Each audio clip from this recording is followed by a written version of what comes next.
They say nothing good comes from looking back, but I always do. It started on a rainy Thursday, in an elevator that smelled like too much cologne and forgotten ambition. I wasn't looking for anything, certainly not him. But the moment our eyes met, I felt something stir that hadn't moved in years. "Heading up?" he asked, as if we hadn't already been rising. I smiled. "Aren't we all?" His name was Eli, clean-cut, confident, polished for the old law firm where I worked. He was just visiting a friend, or so, he said. But that was the beginning of everything. My name is Elena, 32, married for 7 years to David, who loved me like a schedule routine. Check boxes, predictable affection. We had 2 kids, a dog, a mortgage, and a life that from the outside looked like it had been pulled from a glossy brochure. But the truth, I was drowning in silence, drowning in his expectations, in the invisible weight of pretending to be okay.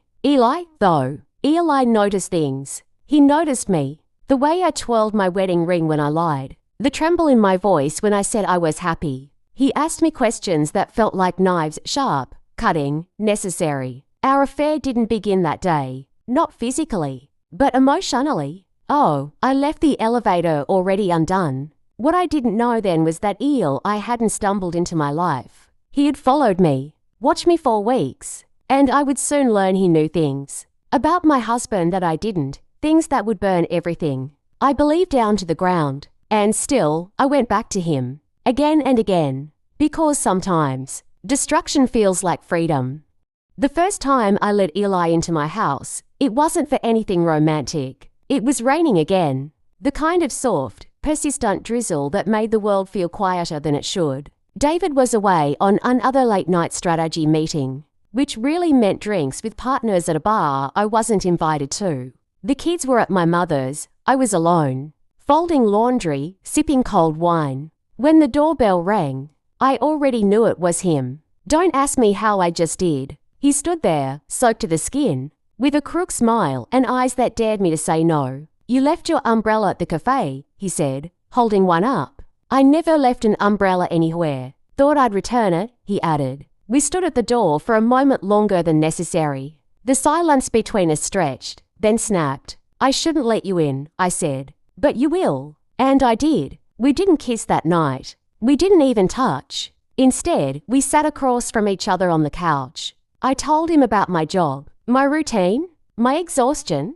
I told him about how David hadn't looked me in the eyes in months. I didn't cry. I didn't have to. Eli listened, unlike every word I said mattered. Then he asked, "If you disappeared tomorrow, would anyone really notice?" That question haunted me long after he left. Later that night, I opened my phone and typed in his name. But what I found made my blood run cold. There were no recent records of an Eli Harper working in the city. No LinkedIn, no firm, no tax record. But there was a small, faded news clipping from years ago, one that connected him, vaguely, to a fraud case involving an old consulting company my husband once worked with. I closed the tab, pretended I hadn't seen it, and the next day, I invited him over again. By the third time Eli came over, I'd stopped pretending I didn't want him there. He didn't ask about David. I never volunteered. Instead, we floated in a strange kind of bubble detached from real life. In this space, I wasn't a wife, a mother, or a woman falling asleep to silence every night. I was just wanted. And yet, that news clipping stayed large in my mind like a splinter. I told myself it was nothing. A coincidence. There must be dozens of men named Eli Harper. But deep down, I knew. I knew there was more to him than he let on. Still, I let him in again and again. I told myself his lies felt safer than the truth I lived with daily. Until one night, I saw his phone light up. It was face up on the table while he was in the bathroom. I hadn't meant to look, but it lit up 3 times. The first 2 were normal. "Don't forget about Tuesday. You left the file at the office." But the third message was different. "She suspects. Move faster." My breath caught in my throat. Before I could think, I picked up the phone and tried to open it locked. I dropped it as soon as I heard him flushing. He came out like nothing had happened, drying his hands, smiling at me. I smiled back. My face felt numb. That night, I didn't sleep. I searched every corner of my mind, trying to piece it together. Who was he talking to? Who suspected what? And then the next morning, I found a small manila envelope outside my front door. No postage, no note. Just photos. Me and Eli laughing in the kitchen, sitting too close on the couch. One photo through my living room window showed us inches apart, his hand on my knee. Someone was watching us, and whoever it was, they weren't trying to stop me. They were waiting for something. I didn't say a word to Eli about the photos. I couldn't. If he was part of this, I needed to know for sure before I confronted him. And if he wasn't, then someone else was playing a game neither of us understood. That afternoon, I checked all the windows. Were the blinds down? Was there a camera somewhere? I even looked in the neighbour's yard, pretending to water my plants while scanning for signs. But there was nothing, no clues. Just paranoia creeping into every crack of my home. I couldn't go to David. I mean, how could I? Hey honey, just a quick update, someone's stalking me and my lover. Yeah, that would go over well. But then things escalated. That night, after Eli left, I went to bed and tried to sleep through the pounding in my chest. I woke up around 3 a.m., drenched in sweat. And there, resting under my pillow like a sick bedtime story, was another envelope. I hadn't put it there. I was sure of that. Hands trembling, I opened it slowly. Inside, a single photo. David. He was sitting at a restaurant, smiling across the table. And opposite him, only slightly out of focus, was Eli. My heart stopped. They knew each other. But no, David had never mentioned anyone named Eli, not once. Not even vaguely. I would have remembered, wouldn't I? Was this why Eli always avoided personal questions? Was this how he knew exactly how to slide into the cracks in my life? And then I saw the back of the photo. A scribbled message in red ink. How long do you think he's been lying to you?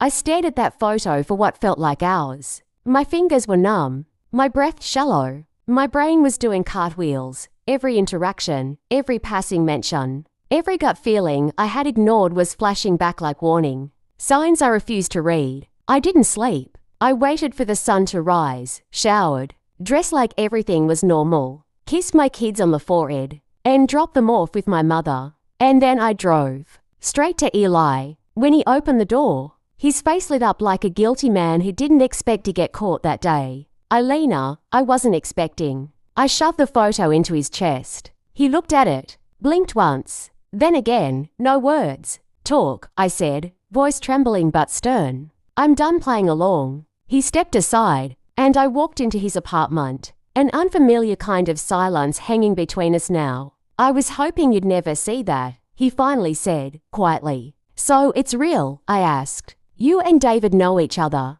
Eli sat down heavily. We used to. A long time ago. Before he met you? My stomach dropped. I didn't lie to you, Elena. I changed my name after everything fell apart. I moved, started fresh. I didn't know you were his wife when we met at the gym. I swear to God, but when I realized, I couldn't stay away. I stood still. What happened between you two? He looked up at me, and in that moment, I saw a different man, not the charming lover I had fallen into, but a haunted soul with secrets carved deep into his history. He ruined my family, Eli whispered, and I planned to ruin his, until I met you. I stood frozen in Eli's living room, his confession replaying in my head like a broken record. He planned to ruin my husband, and he used me. Or maybe he didn't. Maybe he meant to, but something changed. Love or guilt? I couldn't tell. My mind was a war zone of trust and betrayal. You're telling me this whole thing started as revenge? I asked. Eli ran his hand through his hair and leaned forward, elbows on his knees. David's company, the one you think he built from the ground up. It used to belong to my father, he said, until David swindled his way in, manipulated the board, and pushed my father out. He destroyed him, drove him to take his own life. I swallowed hard. That was before I ever met him. I know, Eli said, quietly. That's why it got messy. I wanted to hate you, I tried. But you were nothing like him. The air between us felt too thick to breathe. But who sent the photos? I asked, voice sharp now. You said you didn't take them. Someone's watching us. Eli's eyes met mine. I don't know, but I have a guess. He pulled a folder from the cabinet near his couch, tossed it on the table. I opened it, and my breath caught. Inside were surveillance stills. Me, him, my kids, my house. All dated, labeled, time-stamped. This isn't just about revenge anymore, he said. Someone else is in this. Someone who wants both of us to burn. Who? He looked at me, slowly. My bet, it's not David, it's someone closer. Someone who's been in the background the whole time. A name tumbled out of his mouth, and my knees nearly gave way, because it was the last person I ever would have expected. The name hung in the air like a curse. Lena. I blinked. My best friend Lena. Eli nodded grimly. She works in cybersecurity, right? Freelance contracts with companies, including David's. Yes. She helped me set up the kids' parental controls and even fixed my laptop once. Elena, Eli said, voice steady. She didn't just fix your laptop. She mirrored it. My mouth went dry. What do you mean? She copied everything. Emails, messages, cloud drives. Your whole life. No, I whispered, shaking my head. No, Lena's known me since college. She's like family. He slid his phone across the table. Check the file labeled Mirror Lake. I found it on a hidden drive during a background search. It was traced back to her IP address. With trembling fingers, I opened the file. It was all there, my email threads with Eli, private journal entries, even the hidden album I kept of my artwork. All synced, all time-stamped. She's been watching you for months, Eli said. Maybe longer. But why? I felt nauseous. Why would Lena do this to me? I looked down. I didn't want to believe it at first, either. But as she used to work for my father, she was his protege.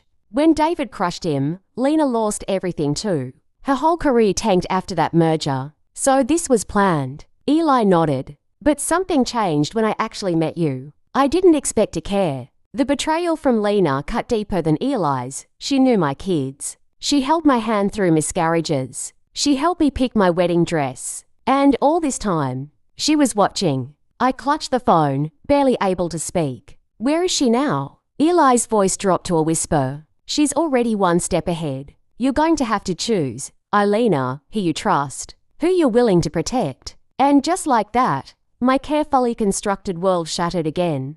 I didn't call Lena right away. I stared at her number for hours, debating if I should even make the call at all. But eventually, my fingers moved on their own. I needed to hear her voice, to confirm this nightmare wasn't true. When she answered, her voice was soft, almost amused. Elena, she said sweetly. Been a while. That's when I knew. Something had changed. Cut the act, I said, my voice shaking. How long have you been spying on me? A pause, a long one. Then a chuckle. Oh, so he told you. Why, Lena? I snapped. Why would you?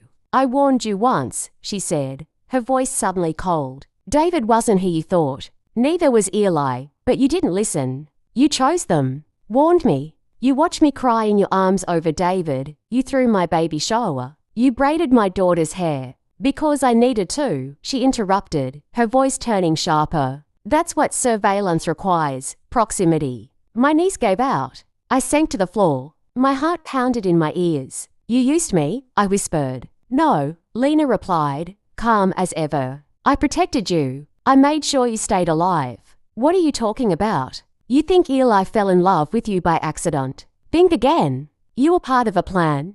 But something went wrong. He started to fall for you for real. That made things messy. She sighed. I told them you were soft, that you wouldn't make it through the fire. But I was wrong. So here's your one warning. Elena, stay away from Eli and stay quiet. Or this time, it's your daughter who gets hurt. The line went dead, and I realized then the affair was never the real betrayal. I had stepped into something far more dangerous than I could have imagined. I stared at the black screen long after Lena ended the call. I wanted to scream, to run, to disappear. But most of all, I needed answers. I found David in the kitchen, stirring his tea like everything was normal. His tie loosened, sleeves rolled up. He smiled when he saw me. Hey, you're home early, he said. My stomach turned. That voice, that casual tone. I didn't know who I was looking at anymore. Tell me about Lena, I said quietly. He froze, spoon hovering above the cup. What about her? Don't lie to me. David, not this time. He sighed, leaned against the counter. Lena was part of my old tech division. She was brilliant, but unstable. Got into some shady dealings, leaked confidential files to the competition. I fired her. Did you ever tell me that? I didn't think it mattered. It does now. She's been spying on me, on us. She just threatened our daughter. David's face paled. She what? She said I was part of a plan. That Eli falling for me wasn't supposed to happen. What plan, David? He rubbed his hands over his face. There were rumors that she was trying to get revenge for being ousted. She was obsessed with control, said I took everything from her. You did, I said coldly. You took her career, her future. She almost ruined mine first, he snapped. You don't know everything, Elena. No, I said, my voice cracking. But I know enough now. A pause stretched between us. My phone buzzed on the counter. One new message. From, unknown. He's lying. Check the basement storage. Clock box. Back wall. I looked up at David. He was watching me too carefully now. And I realized I was no longer safe in my own home. Not with him. Not with Eli. Not with anyone. I waited until David left for his late-night meeting, the one I now suspected was either surveillance or something far darker. As soon as the front door clicked shut, I headed for the basement. Each step down felt heavier than the last. The overhead light flickered, casting shadows on the old concrete walls. I moved past the paint cans, forgotten baby toys, and unopened moving boxes, until I found the wall with the antique clock David had once insisted on keeping. I reached behind it. My fingers hit something. A hollow space. I pried the panel loose and pulled out a black box, dusty, locked, but not sealed. Inside were files, photos, and a flash drive. What I saw made my knees buckle. There were photos of me and Eli from years ago, before the affair, candid, distant, like we'd been watched long before we ever touched. There were transcripts of our text messages, printouts of GPS locations, a timeline of our movements over months. At the bottom, a signed contract, David's signature, Lena's, and Eli's. A deal to seduce me, to destroy my reputation and gain access to something I didn't even know I had, my father's trust, a dormant tech patent I'd inherited and never claimed. They had all planned it, but Eli had fallen in love, and that was never part of the deal. My heart cracked in a way it never had before. I felt cold, shaking, furious, humiliated. But I wasn't going to be their victim anymore. 3 months later, I testified. I submitted the evidence. Lena was arrested on fraud and extortion charges. David fled before he could be questioned. Eli tried to contact me once from another country. I never responded. I moved, changed my number, rebuilt my life on my own terms. But sometimes, when the house is too quiet and the clock ticks too loudly, I wonder if secrets ever truly die.